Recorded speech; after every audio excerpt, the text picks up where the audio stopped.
योजना को आप कैसे देख रहे हैं? क्योंकि आप लोगों के नेतृत्व में युवा सड़कों पर उतार रहे हैं, आपके नेता सड़कों पर उतर रहे हैं, उत्तराखंड से लेकर दिल्ली तक उतर रहे हैं। आप कैसे इस मुद्दे को देख रहे हैं? देखिए, अग्निपथ योजना की घोषणा होने के बाद 1 घंटे में पूरे देश में युवा सड़कों पर आया। आगजनी जैसी बड़ी घटनाएं हो गई। तो सबसे पहले तो मैं ये कहना चाहूंगा कि युवा खुद निकला।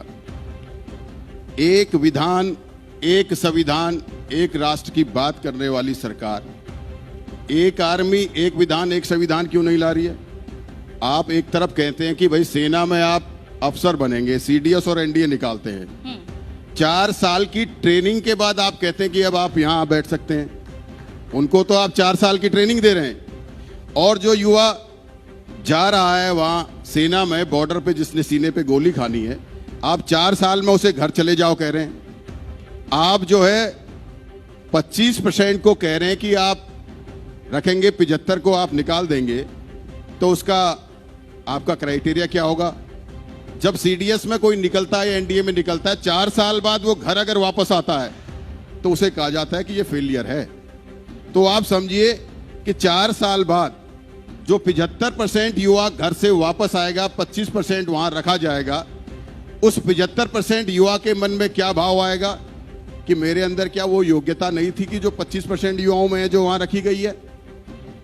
समाज में उसके प्रति क्या भाव जाएगा कि भाई आप 4 साल बाद वापस आ गए, 25% सेलेक्ट हुए, 75 बाहर हो गए। तो इसका मतलब 75% के अंदर वो योग्यता नहीं थी जो 25% के अंदर है। आप एक पैकेज बता रहे हैं कि आपकी तनख्वाह इतनी है, आपको रिटायरमेंट में इतने पैसे मिलेंगे। तो आप क्या पैसे दे रही है सरकार कि पहले साल में 9,000 रुपये पीएफ काट रही है, तो 9,000 सरकार जमा की, 18,000 पहले साल के हिसाब से जमा होते हैं। दूसरे साल में 9,900 रुपये पीएफ काट रही है, उनके जमा होते हैं। तीसरे साल में 10,950 रुपये पीएफ काट रही है। चौथे साल में 12,000 काट रही है। तो उन युवाओं का कटा हुआ पैसा चौथे साल में उनके हाथ पर रखकर आप कह रहे हो कि आप चले जाओ भाई, आप योग्य नहीं हो। अब आप बताइए कि किस भाव से वो आएंगे?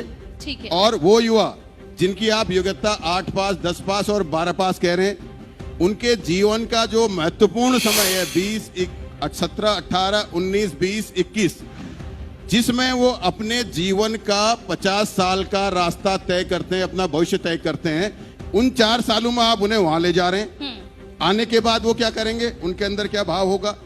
ये देश की सुरक्षा, और जिस युवा का खुद का भविष्य सुरक्षित नहीं होगा, वो 4 साल तो इसी टेंशन में रहेगा कि भाई मेरा होगा नहीं होगा। और दूसरी बात मैं आपसे और कहना चाहता हूं, किसी पूर्व सैनिक से या पूर्व सैनिक अधिकारी से आप पूछिए, उनका कहना है कि आर्मी में सिपाही 5 से 6 साल में तैयार होता है बॉर्डर में जाके लड़ने के लिए, और आप 4 साल में उसे घर भेज दे रहे हैं। ठीक है, बिल्कुल यही कुछ सवाल हैं जो जैसे ही इस